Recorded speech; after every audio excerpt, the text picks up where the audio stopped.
Dr. Vivek, I really want to thank you for all the adaptations you've done. So for allowing us to have this few minutes with you. It's a pleasure.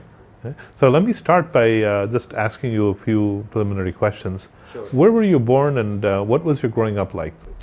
So I was born in a very small city in Uttar Pradesh, UP, a city named Fatehpur. You probably have not heard the name of this city. You have heard the name of Fatehpur Sikri, which is near Agra. This is not that one. I am talking about a very small city hidden between Kanpur and Allahabad. That's where I was born, and then I did my schooling there itself, and very average schools, I would say. I went to Government Intermediate College Fatehpur, where we used to sit on the ground for up to 6th grade or whatever, and then after that you get a chair and a seat, and that was a big deal. And then did my intermediate there, and the families there are generally very rural, farming families. My father had farming as well as some rice mills and so on. So I grew up in that environment. You know, from going from there to here is a magical trip. I would like to ask you questions about that. Okay, to begin with, you know, was it inside your family? Was it your father and mother saying you have to study, or was it something inside you? So let me, I think, answer it in a little broader way. Very good question. I think education was focused from my mother's side. On my father's side, education was, people were in sort of farming and business. So education was important, but was not the end of the world. But for my mother, it was the end of the world. So I studied hard. And for your students, I want to tell something that's very interesting. That is that when I gave my IIT entrance exam, that was the first time I saw a paper in English. I couldn't understand half of it. And so what can a person who comes from that background do? So obviously I didn't make it into IIT. I made it to IIT Kharagpur, some mining or something I got. God knows how I made it, but that's a miracle in itself. But I didn't go there. Then I gave NIT test, National Institute of Technology, Allahabad, where I am in the board now. And that's where I did my engineering and mechanical engineering. And I was a topper there. I got gold medal and immediately got a scholarship to go to I actually got admission in both US and Canada. My visa was denied in US, so I went to Canada and did my PhD at Queen's University in Kingston, Ontario. So there I did PhD. After that I had started my job career at HP in Silicon Valley, then with Fujitsu, because you were talking about your book earlier. In 1991, Japan could not do anything wrong and US could not do anything right, if you remember that time. So I said, well, let me see it, and I joined Fujitsu in US and got to work with Fujitsu in Kawasaki with them. So that 5 years I did at Fujitsu, and then I did a startup of my own, consulting startup. And 2000 end, my mother lost both of her kidneys. And literally in a day, I had to make a decision to come back to India. Both of my kids were born in US and so on. And I want to come back to this point. How can in one day a person making such a difficult decision? But I moved back to Bangalore. I was never in Bangalore before. I didn't know what Bangalore was like except on map. And we came down here, we figured all that out. And in last 11 years, I have built a company, called Ishoni Networks, which was acquired by Philips. Then I moved to Portal Software, which was acquired by Oracle. And then I built R&D center for Dell, which is very healthy now. And then about a year back, I joined to Cisco. Now, the other aspects I will also talk, and then I'll answer your question. This whole journey, I had very little guidance, and the resources available to people who were growing at my age and the resource available to people who are growing today, there is a 1,000,000x difference.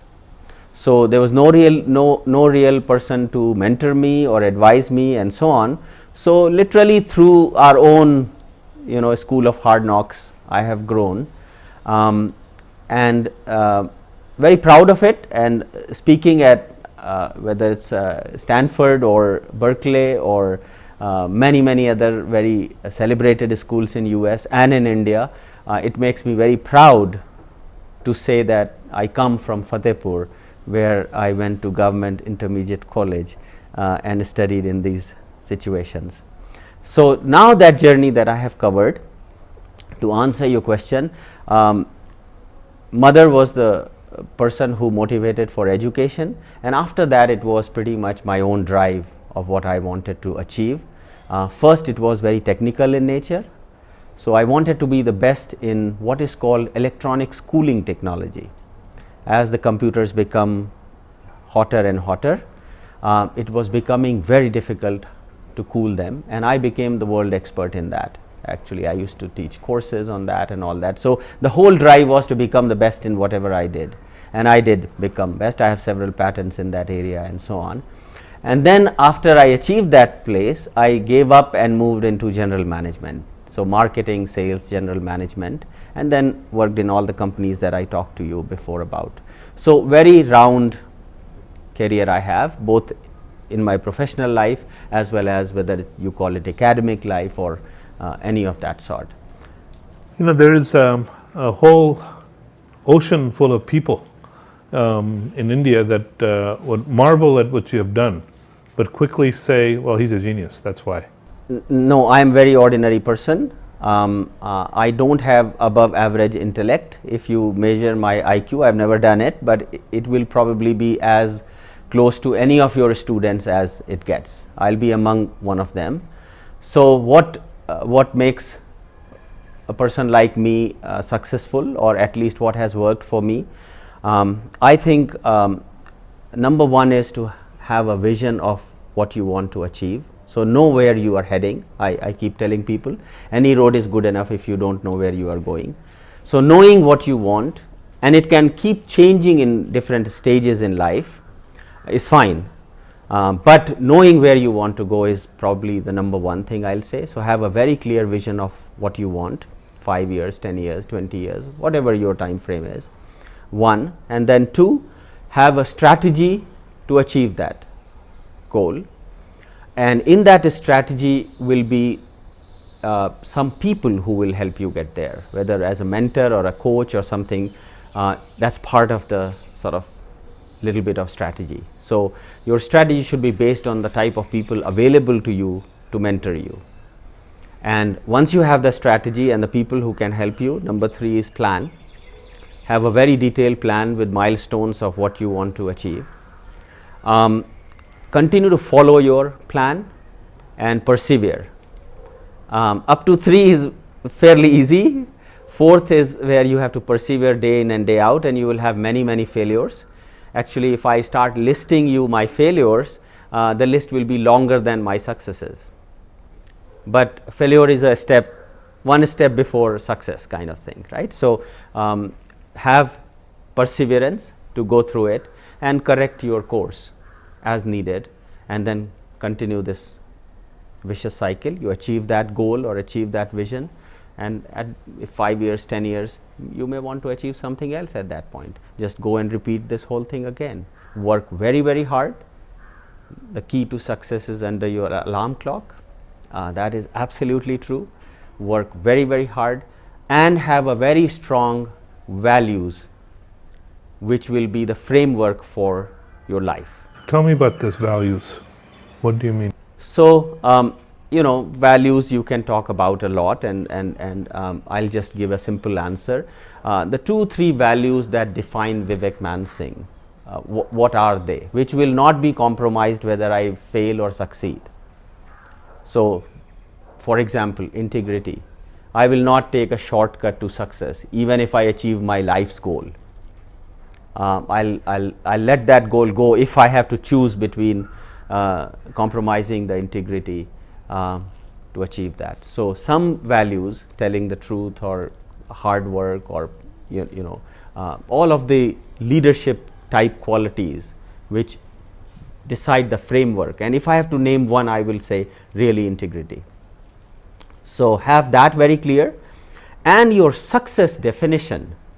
Success should, in my opinion, be defined as multidimensional success, not one dimension success that I want to make this much money, or I want to be CEO, or whatever that is. That's one professional success, very important, but it cannot be just that.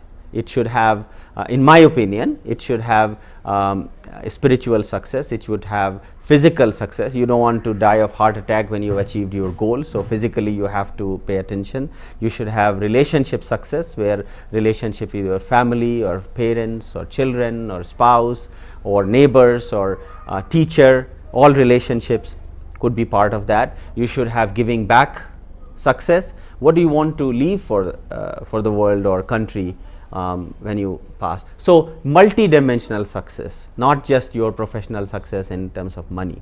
One should have that framework, and I call it that if you define these things, and only you should define that, not your peer group, not your teachers. They can guide you, but it should be your values. And what I see sometimes on the board, I show that if you have these values, you plot across the board, and if you achieve these, it becomes a wheel, and that wheel can turn in any situation.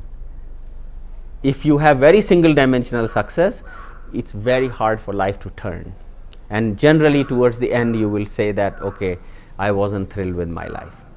So definition of success in all of these aspects by you, and then having a strategy for achieving all of that, is the road for success, in my opinion. And then all the other things I talked about, have a strategy, then have a plan, then have a way to sort of manage your progress and persevere through that. And then if you do all of that and you achieve balanced success in your life, you will be very, very happy towards the end of your life. You know, if you look at many people today, the ambition exists, but then there is a PSU bank that might say, here's 6 lakhs a year, and you look at the job description and say, this doesn't sound too bad. I can relax, have a lot of fun. Why should I go do all this? Or the second thing could be, my father and mother are doing okay. You know, our real estate prices have gone up. You know, they're earning now 3 lakhs. That's a lot of money compared to what we had. You know, I can get a good job and stay with them. And I like them anyway. Right. What is wrong with that thinking? Or is there anything wrong with that thinking? My belief is, and there is no right or wrong answer, that true success also comes from realizing your full potential. And realizing your full potential can only be tested when you have high goals for yourself in all the categories that I talked to you about, and work hard in a fair way to achieve those. Only then you will realize how high you can jump.